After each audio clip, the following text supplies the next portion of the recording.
오늘 우리가 읽은 성경의 내용은 하나님이 온 인류를 향한 구원의 구속의 계획 가운데서 그 절정의 날을 향해 가는 모습을 성경의 사건으로 소개합니다. 그것은 예수님께서 마지막 공생의 한 주간에 이제 얼마 남지 않은 한 주간의 끝인 십자가 지시고 부활하심으로 우리의 죄를 담당하시고 우리를 죄악 가운데 구원하시는 사건으로 향해 가는 시간의 모습을 우리에게 소개해요. 우리가 기억할 것은 성경의 내용의 말씀을 통해서 보면 예수님이 십자가에 죽으시고 그리고 고난당하시는 것이 보여지는 그대로는 당시의 종교 지도자들 그리고 백성들에 의해서 예수님을 죽이는 음모와 계획으로 예수님이 죽으시는 것 같지만 보이지 않는 그 이면에는 하나님의 구원의 역사와 계획과 섭리가 실행되고 있음을 우리는 이해해야 돼요.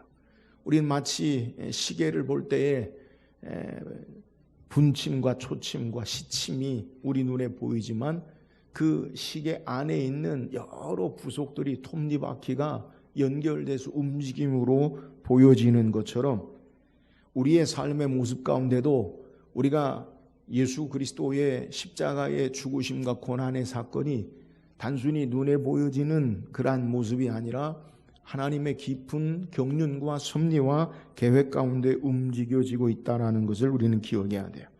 오늘 성경의 내용은 하나님이 구원의 역사 가운데 예수님이 온 인류를 구원하시기 위한 그 마지막을 향해 나아가는 시간의 의미 가운데서 오늘 사건을 성경이 우리에게 소개해요. 그래서 오늘 1절에 보면 이틀이 지나면 무교절이라 대제사장들과 서기관들이 예수를 흉계로 잡아 죽일 방도를 구하며 라고 소개하고 있어요. 그러니까 지금 예수님의 타임 스케줄 그 시간이 어떠하느냐? 이틀이 지나면 무교절과 유월절이다. 예수님이 십자가에 못 박혀 죽으신 때가 언제냐? 유월절이거든요. 그러니까 그 절기 바로 해가 지기 시작하는 것이 유대인들은 하루가 시작되는데 그 아침에 오전에 해가 지기 전에 그 유월절 절기의 양으로 마치 우리를 대표하는 어린 양처럼 예수님이 십자가 지시는 거예요. 이 시간 가운데 종교 지도자들은 당시의 유대 사회의 주류죠. 종교 지도자들의 주류인 대제사장과 그리고 서기관들은 예수를 어떻게 죽일까 방도, 속임수, 책략을 그들이 계획을 해요. 본문에 우리가 소개하고 있는 성경이 이야기하는 유월절과 무교절이라는 것을 마가가 우리에게 강조하고 있는 것을 우리는 이해해야 돼요. 여러분, 유월절과 무교절이 어떤 절기입니까? 유월절은 이스라엘 백성이 애굽에서 430년 종살이 하다가 하나님께서 모세를 통해 그들을 구원하실 때에 애굽의 바로에게 10가지 재앙을 내리시죠. 그 가운데 마지막 재앙이 뭐냐? 마지막 재앙은 모든 재앙의 가장 완성된 끝을 보여주는데 애굽의 모든 처음 난 사람이든지 짐승이든지 초태생은 전부 죽임을 당하는 거예요. 그러면 왜 첫째를 죽이냐? 둘째나 막내를 죽이지. 그 첫째를 죽인다는 것은 대표의 원리로 모든 것이 다 죽음 아래 있음을 우리에게 예표하는 거예요. 그런데 이 모든 애굽에 태어난 모든 생명, 그건 유대인이든지 애굽인이든지 짐승이든지 상관이 없는데 그 죽음을 어떻게 넘기느냐? 하나님께서 모세를 통해 이스라엘 백성에게는 어린 양을 잡아서 그 피를 자기 집의 문설주의 임방에 바르고 그러면 이 하나님의 천사가 그 피를 보고 넘어간다. 죽음의 그림자가 그 집에 있지 아니하고 넘어간다. 그래서 패스오버, 유월 넘어간다는 거예요. 그래서 유월절이 모든 것이 죽음의 사망의 그늘 아래 어린 양의 피를 통해서 그 피를 보고 하나님 말씀대로 죽음에서 건지신 그 사건이 유월절이요 결정적으로 애굽에서 구원한 사건이에요. 그래서 하나님 모세를 통해 이스라엘 백성이 유월절을 어떻게 지키느냐? 손에 지팡이를 잡고 허리에 띠를 띠고 누룩을 넣지 않는다는 건 급하게 이스트로 오래 불려서 빵을 이렇게 기다릴 시간이 없어요. 누룩을 넣지 않은 빵을 먹고 쓴 나물을 가지고 급히 떠날 준비를 하라. 그래서 그 유월절 밤에 모든 생명의 죽음의 시간 가운데 이스라엘은 생명을 얻고 그리고 그들이 애굽에서 나오는 거예요. 그래서 유월절과 무교절은요 동시에 맞물려요. 유월절부터 시작해서 다시 무교절이 시작되는데, 무교절이 뭐냐?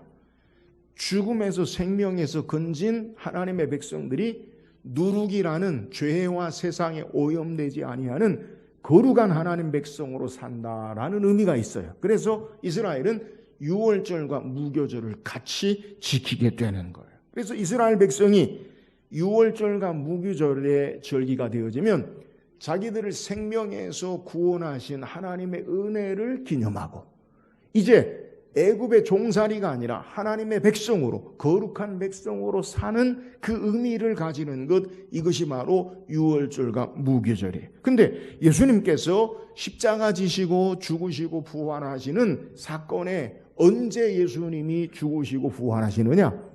유월절과 무교절 그 기간에 예수님이 생명에서 우리를 죄악 가운데 건지시고 이제 하나님 나라의 예수 그리스도를 따르는 거룩한 백성으로 세우는 그 절기에 예수님이 십자가 지시고 죽으시고 부활하시는 것을 맞물려서 우리에게 소개하는 거예요. 그래서 바로 이런 구약의 절기는 모두 다 그리스도의 구속의 사역을 우리에게 예표해요. 그래서 바울은 골로새서 2장 16절 17절에 그러므로 먹고 마시는 것과 절기나 초하루나 안식일을 이유로 누구든지 너희를 비판하지 못하게 하라. 이것들은 장래일의 그림자이나 몸은 그리스도의 것이니라. 그림자예요. 그림자. 누구의 그림자요? 예수 그리스도의 그림자예요. 그러니까 유월절과 무교절이 상징하는 가장 큰 의미가 뭐냐?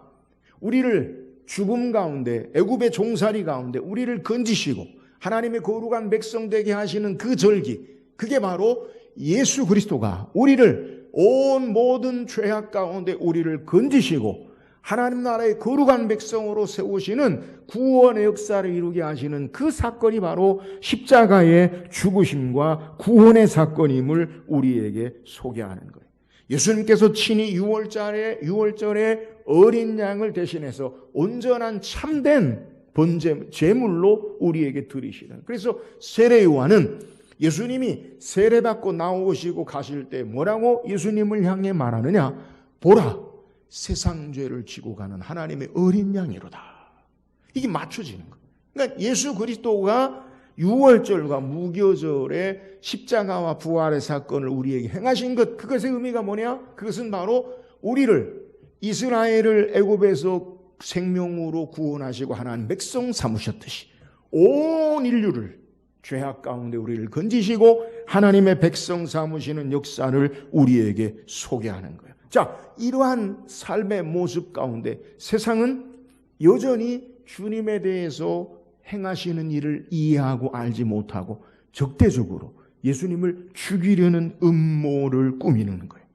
이런 무지와 거짓과 관계 가운데서 오늘 우리가 읽은 성경에 겹쳐서 1절, 2절은 대제사장과 서기관들의 암울한 예수 그리스도를 죽임을 향한 그러한 계획을 소개하고 이제 3절에서 9절까지는 그 음모와 계획 가운데 한 여인의 행동을 통해 어둠 가운데 빛을 비추게 하는 참되게 예수 그리스도를 따르고 이해하는 신앙의 모습을 우리에게 소개하는 거예요. 오늘 성경에 우리에게 소개하고 있는 겹쳐서 여인의 행동이 뭐예요? 예수님께서 베다니 나병 환자 시몬의 집에서 식사하실 때 한 여자가 값진 향유, 순전한 옥합을 깨뜨려서 예수님에게 부어드리는 사건이에요. 어쩌면 여인의 돌출 행동에 여러 사람들이 화를 내면서 이야기해요. 뭐라고 이야기하느냐? 어떤 사람들이 말하기를 왜 이 향유를 허비하느냐? 이 향유를 300데나리온 이상에 팔아 가난한 사람에게 주었다라면 좋겠다라고 불평해. 그러나 예수님은 이러한 비난과 책망에 동의하지 아니하시고 여인을 괴롭게 하지 말라. 저가 내게 좋은 일을 하였느니라 라고 말씀하시면서 가난한 사람들은 항상 너희와 함께 있거니와 나는 너희와 항상 함께 있지 않다라고 말하면서 여인의 행하는 이유는 내 몸에 향유를 부어 내 장사를 미리 준비한 것이다 라고 말씀하고 여인의 이 행동이 복음이 전파되는 곳에 다 기억되리라 라고 말씀하는 거예요. 마가는 오늘 성경에 우리에게 의도적으로, 오늘 성경은 우리에게 의도적으로 예수님을 죽이려는 자들, 그리고 예수님이 예루살렘에 십자가 지시고 부활의 사건을 전혀 이해하고 깨닫지 못하는 제자들의 모습과 그리고 여인의 행동을 대조해요. 완전히 상반된 반응, 상반된 모습을 우리에게 소개하는 거예요. 그러므로 오늘 말씀을 통해서 우리가 주님을 향한, 예수님을 따르는 참된 신앙의 모습이 무엇이 되어야 하는가라는 것을 우리에게 교훈하는 거예요.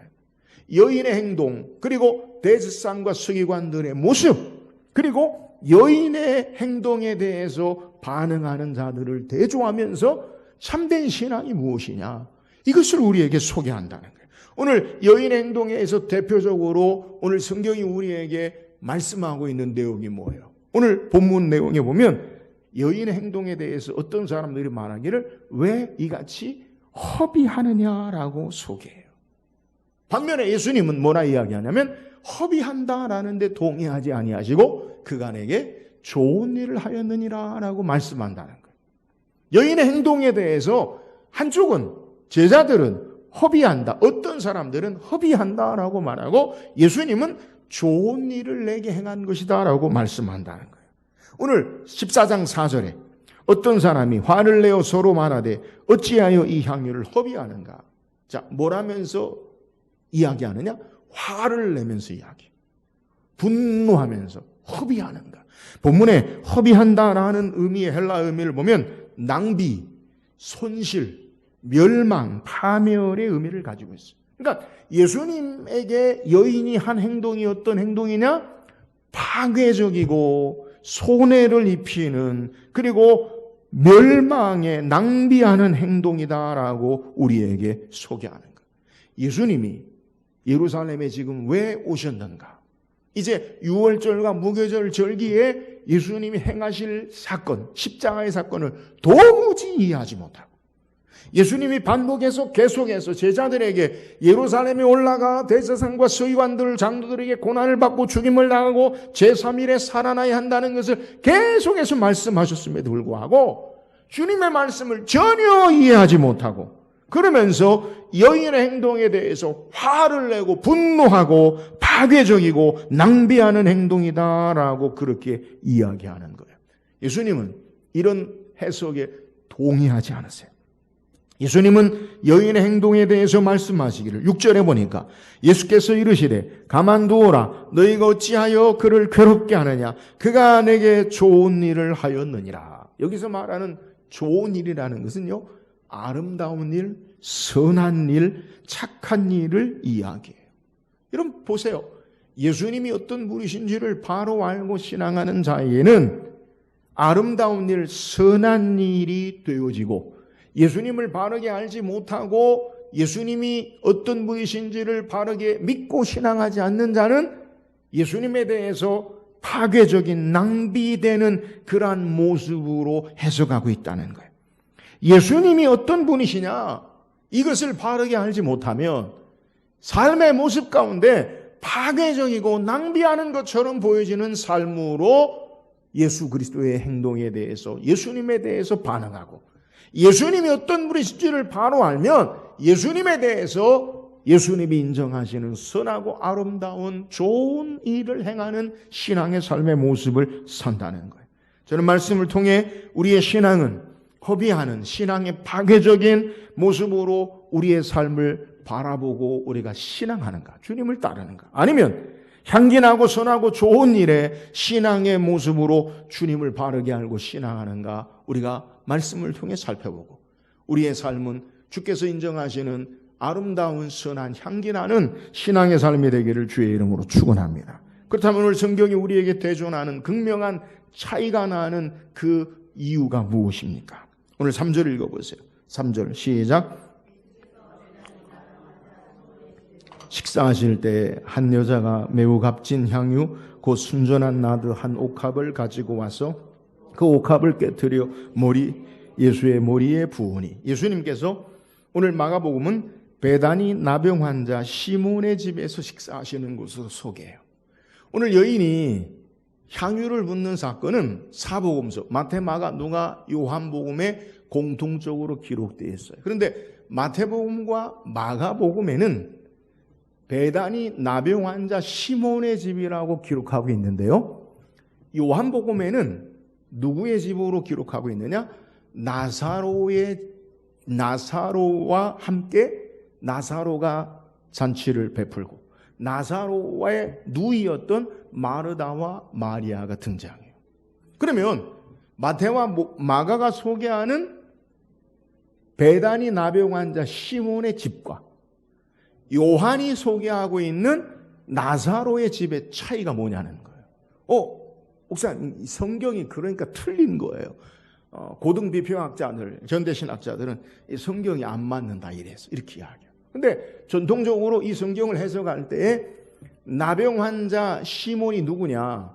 두 가지 해석으로 우리에게 전통적으로 보여주는데, 하나는 나사로의 아버지다라고 그렇게 이야기하기도 하고, 또 나사로의 아버지가 아니면 마르다의 남편이었을 것이다 라고 그렇게 이해하기도 해요.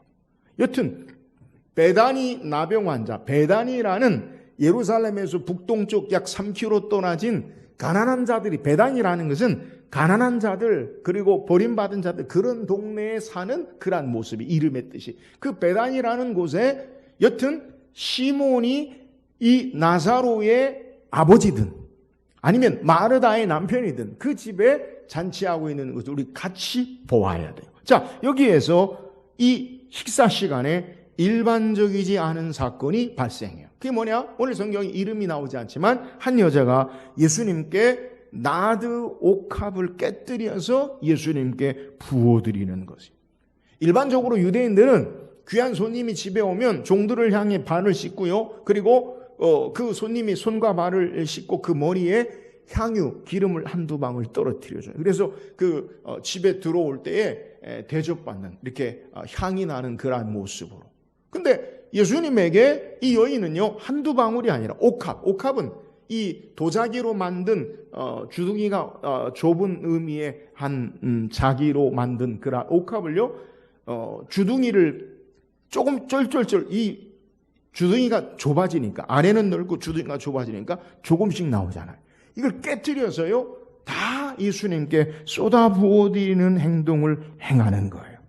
이 향유의 가치가 어느 정도 되느냐?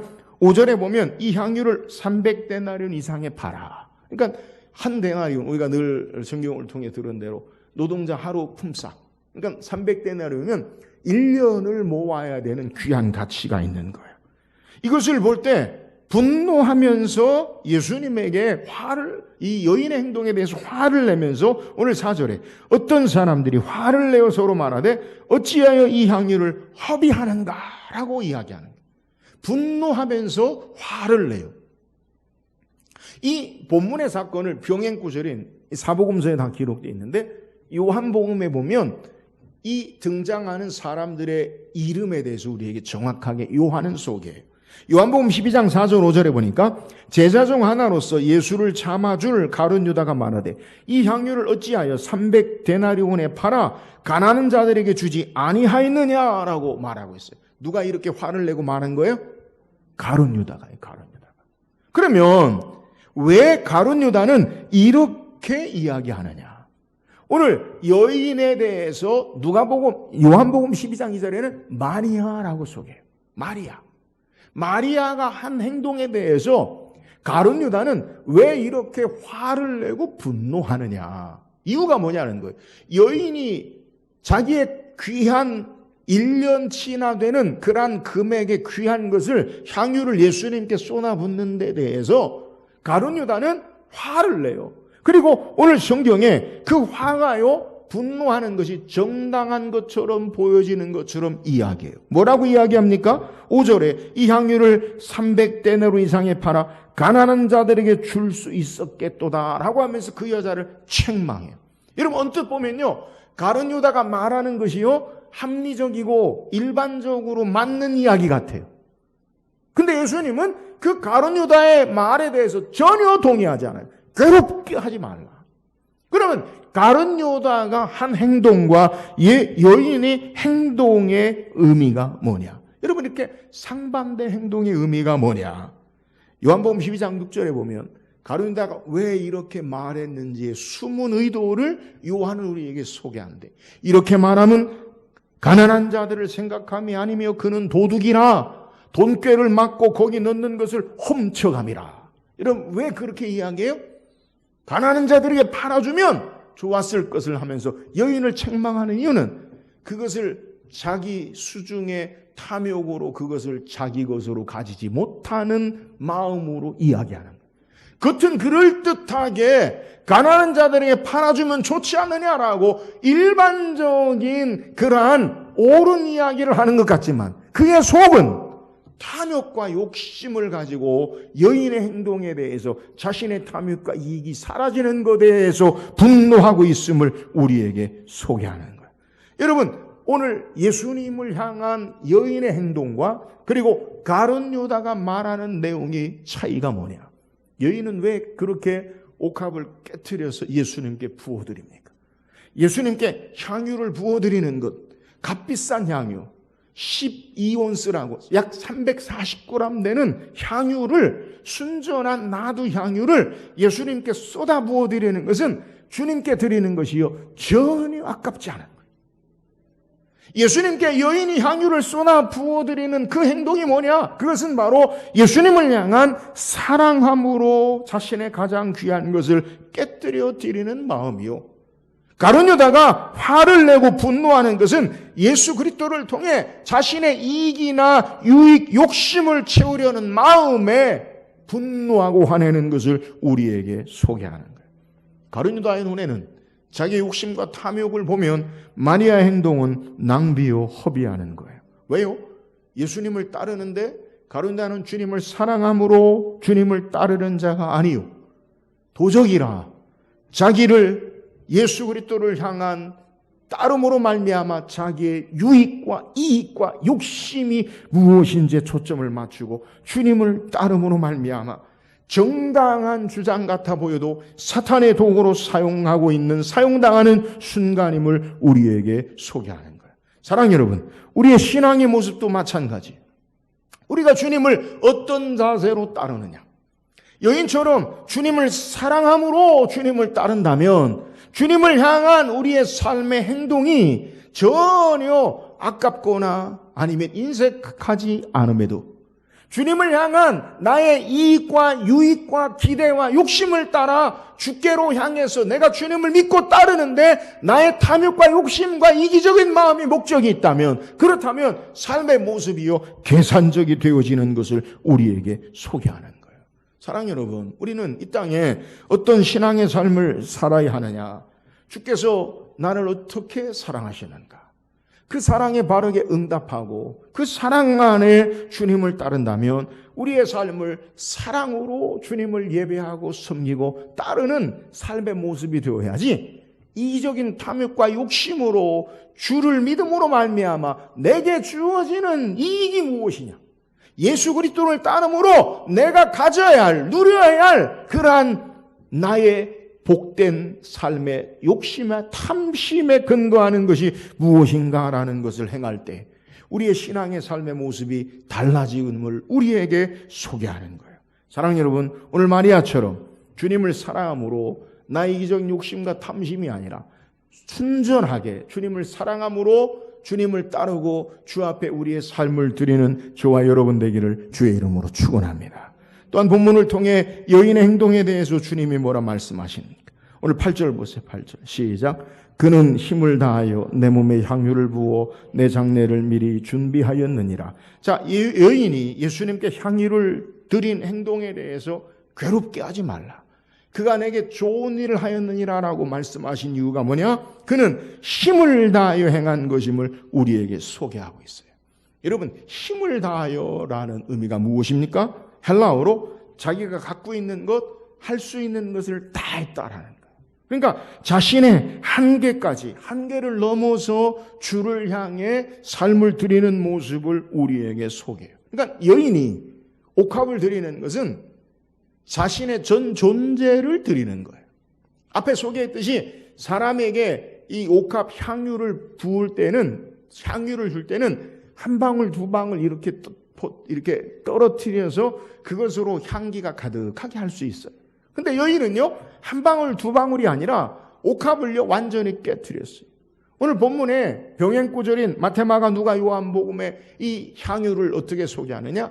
인도 나드 향이라고 소개해요. 나드 향은요, 인도에서 나오는 그 꽃의 추출물로 이루어지는 것으로 아주 값비싼 거예요.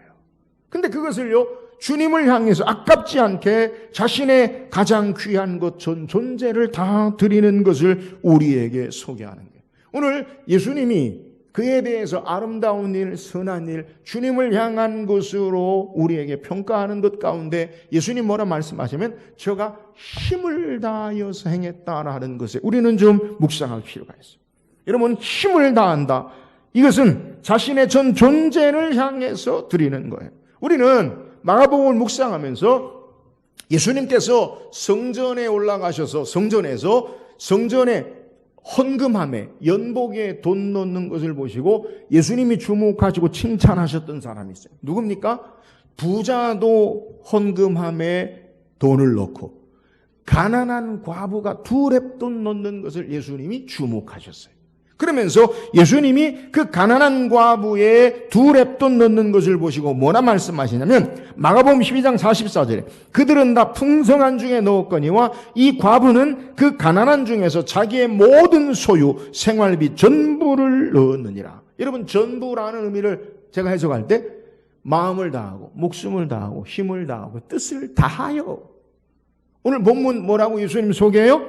힘을 다하여. 여러분, 동일한 거예요. 여러분, 가난한 과부와 오늘 이 마리아 여인이 옥합을 깨뜨려서 주님께 드렸던 신앙의 자세가 뭐냐는 거예요. 주님을 향해 공통점은 전부를 그들의 힘을 다하여 주님을 따르고 신앙하는 삶이 바로 아름다운 일이요 좋은 일이요 선한 일을 우리에게 소개하는 거예요. 반면에 종교 지도자들, 대상과 서기관들은 예수님에게 어떻게 행합니까? 예수님을 따르는 게 아니라 어떻게 죽일까 방책 속임수를 세우고, 오늘 주님을 따랐던 제자인 가룟 유다마저도 자신의 목적을 이루지 못하자 예수님을 팔아버리는 모습 가운데 여인은 힘을 다하여 주님께 향유를 부어드린 거예요. 여러분, 오늘 이 마리아가 여인이 예수님께 향유를 부어드린 의도가 뭐예요? 목적이 뭐예요? 마리아가 높은 자리를 요구하면서 예수님께 부어드렸을까요?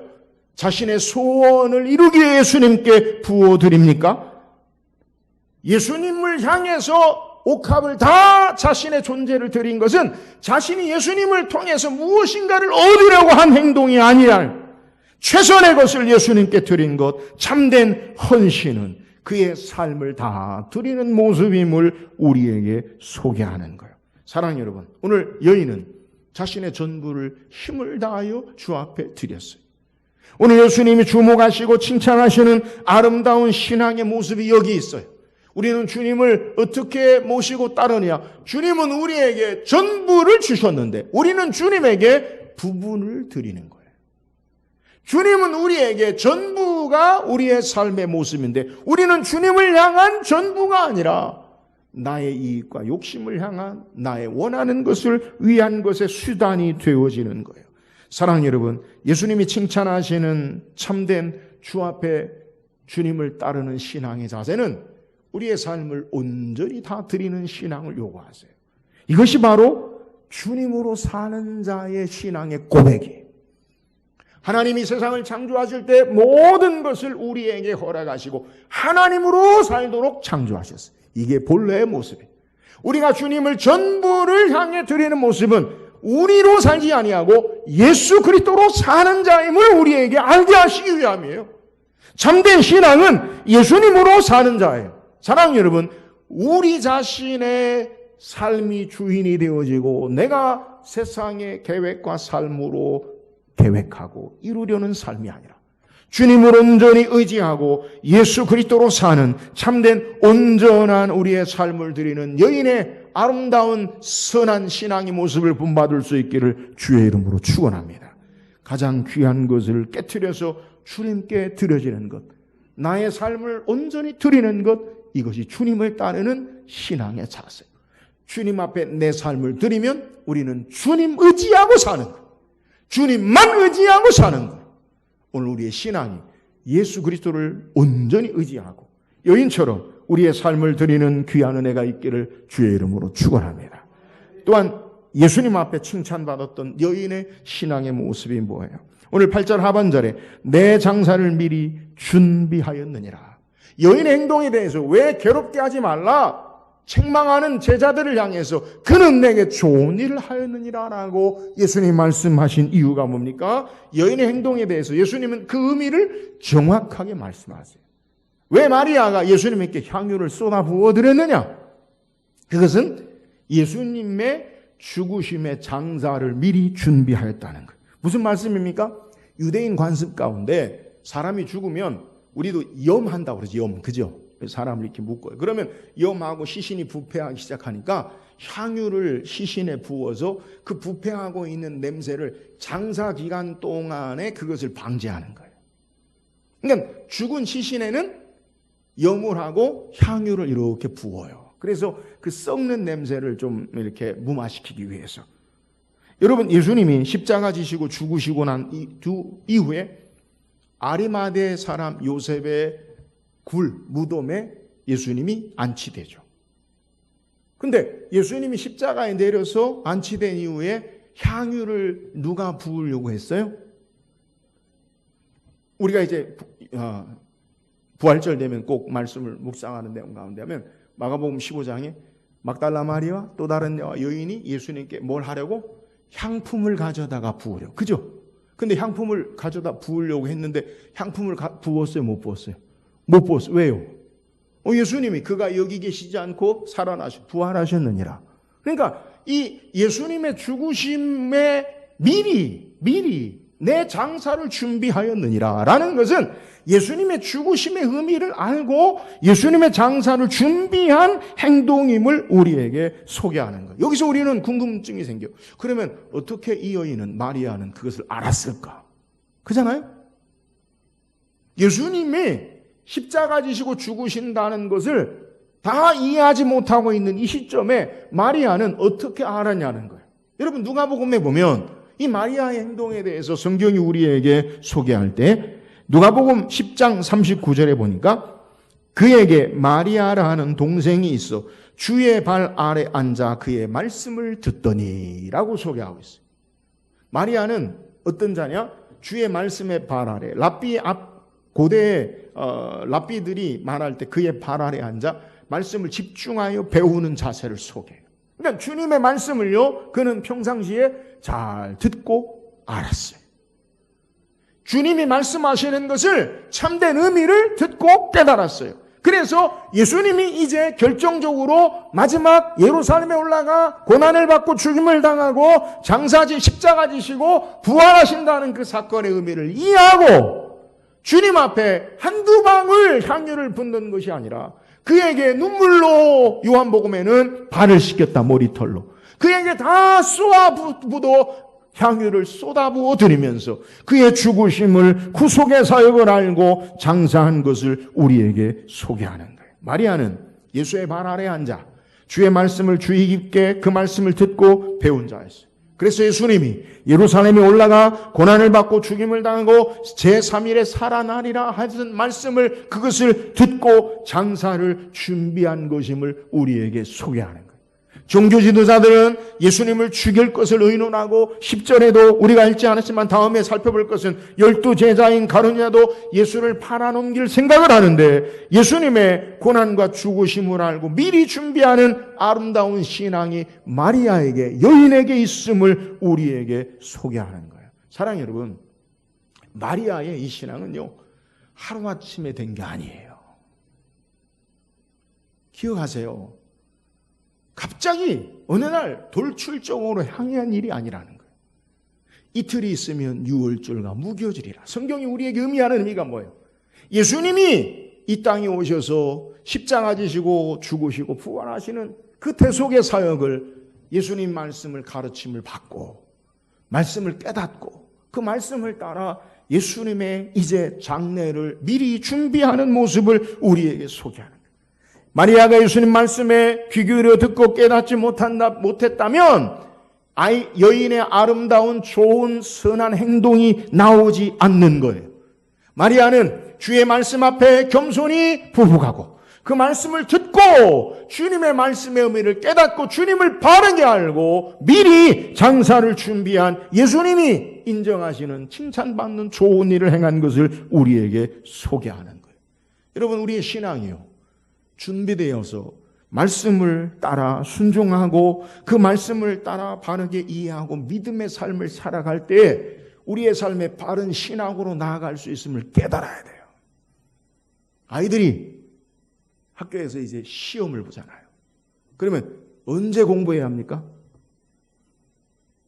시험 기간에. 그건 좋은 성적을 낼 수 없어요. 그잖아요? 아이들이, 학생들이 평상시에 그들이 열심히 공부하는 것들이 쌓여서 시험 기간에 그 쌓인 것을 그대로 결과로 나오는 거지. 평상시에는 팡팡 놀다가 시험 기간에 짧게 해가지고요, 좋은 성적을 낼 수 없어요. 여러분, 우리의 신앙이요, 하루아침에 반짝하는 신앙이 될 수 없어요.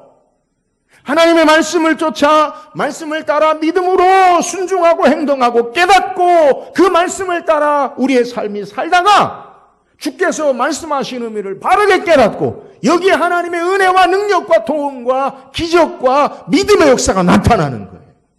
여러분, 신앙을요, 한순간에 짧게 뭘 하려고 하지 마세요. 빅 이벤트로 부흥회 때나 아니면 기도원 가거나 아니면 무슨 일이 있을 때가 아니라 우리의 삶의 모든 시간에 주를 향한 신실하고 성실한 삶의 모습 가운데 우리의 신앙이 사라져야 함을 우리에게 소개하는 거예요. 여러분, 우리가 지금 일반적으로 사순절이라고 하죠. 근데 개혁주의, 장로교에서는 절기를 그렇게 말하지 않아요. 이유가 뭐예요? 로마 카톨릭은요, 사순절 그 기간에만 몸을 혹사하고 그 기간에 주님의 죽으심과 부활을 생각한다. 그런 의미에 있어서는 어느 정도 긍정적인 말이 있어요. 근데 그런 것들을 행하고 평상시에는 아무것도 하지. 사순절 지나면 먹고 마시고 막 난리가 아니에요. 여러분, 그런 건요, 바른 신앙이 아니에요. 그래서 종교개혁을 통해서 바른 개혁주의는요, 절기가요, 그런 거 안 지켜요. 왜요? 매일매일의 삶에 하나님 앞에 경건한 바른 신앙의 삶을 살라라는 거예요. 뭘 특별하게 행하는 것, 특별하면 뭐 특별한 일이 일어납니까? 우리의 삶의 순간순간을 말씀 앞에 겸손히 귀 기울이고 순종하고 믿음 안에 우리의 삶이 살아요. 물론 그런 특별한 기간도 필요해요. 목회를 하다 보니까 그런 기간 필요하다더라고요. 난 안 하고 싶은데 특별 새벽기도다 그래야 좀 나와. 특별한 의미를 넣어야 좀 해요. 근데 여러분, 그건요, 우리의 신앙이요, 어린아이 같은 신앙이에요.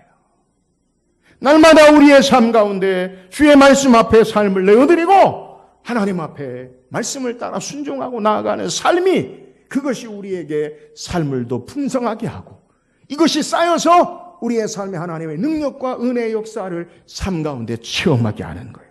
사랑하는 여러분, 신앙은요, 훈련이에요. 말씀을 따라 신앙함으로 주님의 대속의 죽으심의 부활의 역사를 이해한 마리아처럼 오늘 저와 여러분도 우리의 신앙의 삶 가운데 하나님 앞에 날마다의 그의 말씀을 통해 붙잡고 깨달아 받은 믿음으로 주님의 바른 대속의 죽으심과 부활을 이해하고 주 앞에 우리의 삶을 드려짐으로 말미암아 주님이 이 여인의 행동은 복음이 전파되는 곳에 모든 곳에 기억되리라. 기념비 될 만한 칭찬은요, 주님의 대속의 죽으심과 바른 이의 삶의 모습을 우리에게 소개하는 거예요. 사랑하는 여러분, 저와 여러분도 우리의 신앙의 삶이 날마다 주의 말씀을 따라 삶을 바르게 주님을 알고 순종하고 신앙함으로 말미암아 우리의 신앙의 삶에 결정적인 하나님의 능력 역사를 지나치는 것이 아니라 바르게 깨닫고 주께로부터 기억될 만한, 기념될 만한 아름다운 신앙의 삶을 사는 저와 여러분 되기를 주의 이름으로 축원합니다. 오늘 성경 우리에게 신앙의 삶에 허비되는 것으로 우리의 신앙의 삶을 바라보는가? 아니면 아름다운 좋은 일로 우리가 신앙하는가? 오늘 성경은 이것을 우리에게 소개해요. 여러분, 여인의 아름다운 신앙의 모습이 뭐예요? 사랑으로 행해진 거예요. 주님을 향한 이기적인 탐욕과 욕심이 아니라 사랑으로, 주의 사랑을 알고 그 사랑에 바르게 응답하는 삶의 모습, 이것이 아름다운 신앙이에요. 오늘 여인의 행동은 자신의 전부를 힘을 다하여 드림으로 주님을 온전히 의지하는 신앙의 모습, 이것이 아름다운 좋은 신앙이에요. 주님을 따르면서 나의 이전 욕심을 위하여 내가 원하는 것을 얻기 위한 것이 아니라 주님을 의지하고 주님이 우리의 전부 되어지는 신앙이 아름다운 신앙이에요. 여인의 아름다운 신앙은 주의 말씀을 듣고 깨달아서 주님의 죽으심과 부활, 장사를 이해하고 주님의 말씀을 따라 신앙함으로 말미암아 기억될 만한 아름다운 신앙이에요. 우리도 날마다 주의 말씀을 쫓아 순종하고 신앙함으로 주님 앞에 주님이 어떤 분이시고 주께서 역사하시는 것을 바르게 이해하고 아름다운 기억될 만한 신앙의 삶을 사는 저와 여러분 되기를 주의 이름으로 축원합니다.